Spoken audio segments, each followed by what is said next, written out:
করতে হবে, না 5 বাড়িতে ভিক্ষা করি সেই ভিক্ষের চাল সেবা করতে হবে।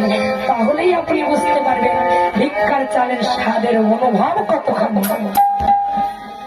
তাই বললেন মহারাজ, আপনি যে ভিক্ষার চালের স্বাদের কথা বলছেন, এই চালের স্বাদ অনুভব করতে গেলে আপনাকে 5 বারে ভিক্ষা করতে হবে।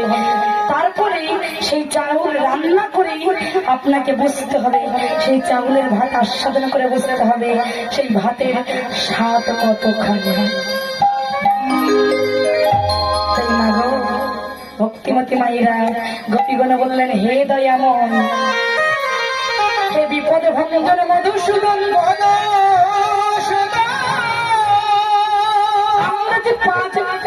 আমরা যে তোমাকে ভালোবেসে কেন কাঁদি, তাকে অনুভব করতে গেলে তোমাকে ওই ভগবানেরই বেশি ছেড়ে ভক্ত বেশ ধারণ করতে